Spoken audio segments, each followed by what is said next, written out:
सध्या भारत आणि पाकिस्तान, अमेरिका आणि चीन यांच्यातला तणाव कमी झाल्यानं सोने आणि चांदीच्या दरात मोठी घसरण झाल्याचं पाहायला मिळालं. चीन आणि अमेरिका यांच्यातला व्यापार संदर्भात समझोता झालाय. आयात शुल्कावरून निर्माण झालेला तणाव सध्या कमी झाला आहे. याशिवाय भारत आणि पाकिस्तान यांच्यातला संघर्ष देखील शस्त्रसंधी थांबल्यानं कमी झाला आहे. त्यामुळे गुंतवणूकदारांकडून जोखमीच्या पर्यायांमध्ये गुंतवणूक केली जाते. गुंतवणूकदारांकडून गुंतवणुकीसाठी वेगवेगळे पर्याय निवडले जात आहेत.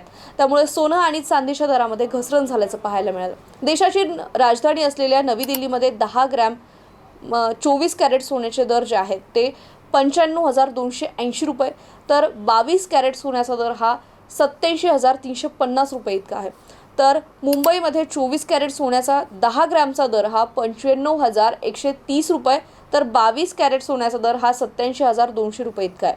नवी दिल्लीमध्ये चांदीची विक्री 97,000 रुपये प्रति किलोनी होतीये, तर मुंबईतील चांदीचा दर हा 97,900 रुपये इतका आहे. चेन्नईमध्ये चांदी सगळ्यात महाग विकली जाते आहे. तिथला दर हा 1,08,000 प्रति किलो इतका आहे. सोन्याचे भाव काहीसे घसरले असले तरीही सामान्य नागरिकांच्या खिशाला परवडणारे नक्कीच नाही.